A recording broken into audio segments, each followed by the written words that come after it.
क्रांती news, आवाज सर्वसामान्यांचा।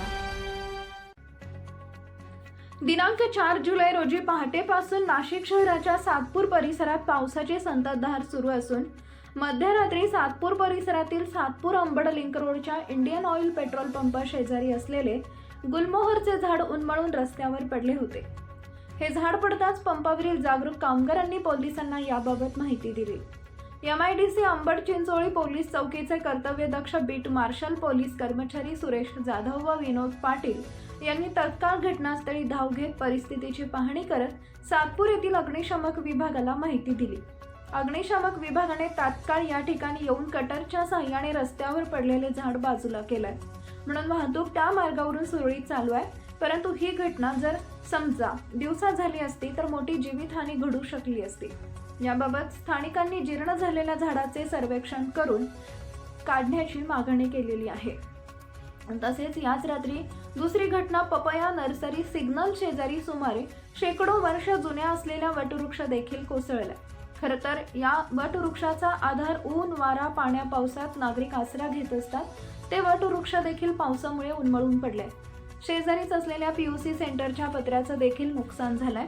या वटवृक्षाच्या फांद्या छाटणीचं काम युद्धपातळीवर महानगरपालिकेकडून सुरू आहे, म्हणून वर्दळीच्या ठिकाणी रस्त्याच्या कडेला असलेल्या धोकादायक झाडांचे महानगरपालिकेनं सर्वेक्षण करून ते तात्काळ काढण्याची मागणी नागरिकांनी केली आहे। महाराष्ट्र क्रांती न्यूजसाठी मुख्य संपादक प्रकाश बागुल, सातपूर, नाशिक। काय घटना घडली या ठिकाणी? हे सातपूर अंबड लिंक रोडला इंडियन ऑइल पेट्रोल पंपाच्या बाजूला एक निजूर्ण झाड झालेलं होतं। एकदम त्याचं म्हणजे भरपूर वर्षाचं होतं ते। रात्री मध्यरात्री ते झाड जमिनीतून कोसळलं, तरी प्रशासनाने ते पहाटे येऊन त्या झाडाची कटिंग वगैरे केली, पण ते अजून बी रस्त्यावर पडलेलं आहे। तर ते माझं नगरपालिकेला विनंती आहे का ते झाडं जे कचरा वगैरे पडलेला आहे तो रस्ता मोकळा करावा, आणि असेच कुठं पण झाडं असतील तर त्या झाडांवर लक्ष देऊन ते झाडं त्वरित काढून घेणे। कारण की हा एरिया वाहतुकीचा आहे, हा रोड खूप वाहतुकीचा आहे। इथं बस स्टॉप पण आहे। इंडियन ऑइल पेट्रोल पंपाच्या बाजूला लेडीज वगैरे माणसं वगैरे उभे राहतात। त्या माणसांना बरं झालं हे झाड रात्री कोसळलं, दिवसा जर कोसळलं असतं तर जीवितहानी भरपूर झाली असती इथं। तर नगरपालिकेला माझी अशी विनंती आहे का त्या झाडाचा विस्तार जो पडलेला आहे तो उचलून घ्यावा, आणि अजून बाजूचे जे आजूबाजूला कुठे जे झाडं असेच विजीर्ण झाले असतील तर ते काढण्यात यावं। काय नाव तुमचं? राहुल वाघ। या शेजारी जी टपरी आहे झाड पडलेले आहे ती तुमची टपरी आहे का? हो। काय सांगाल कशा पद्धतीने झाड पडलं, काय माहिती आहे? हे पपया नर्सरी जवळ रात्रीच्या सुमारास झाड पडलेलं आहे। दिवसाच्या वेळेला जर झाड पडलं असतं तर जीवितहानी मोठ्या प्रमाणात झाली असती। कारण त्र्यंबकला जाणाऱ्या बसेस आणि काळ्या पिवळ्या ज्या टॅक्सी आहेत त्याचं स्टँड इथं आहे। विद्यार्थी हो, आणि कॉलेजला जाणारे विद्यार्थी आहेत ते पण इथं बस स्टॉप आहे असल्यामुळं थांबतात। तर हे दिवसा झालं असतं तर मोठ्या प्रमाणात जीवितहानी झाली असती। हे रात्रीच्या वेळेला झालेलं आहे घटना।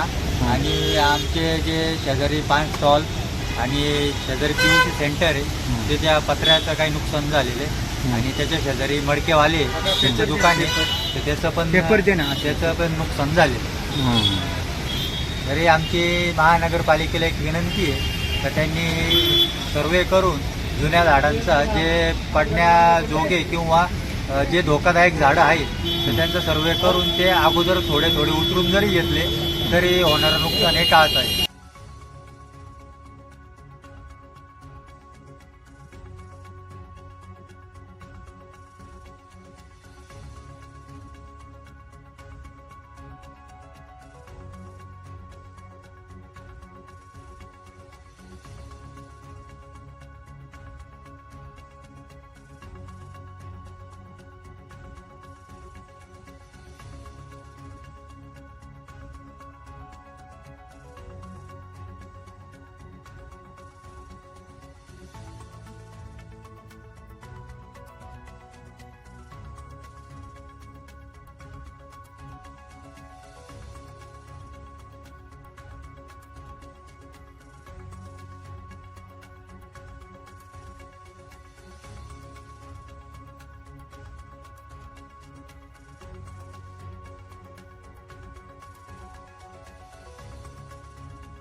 अशाच नवनवीन बातम्या पाहण्यासाठी आमच्या महाराष्ट्र क्रांती न्यूज या यूट्यूब चॅनलला लाईक करा, सबस्क्राईब करा आणि बेल आयकॉनला प्रेस करा.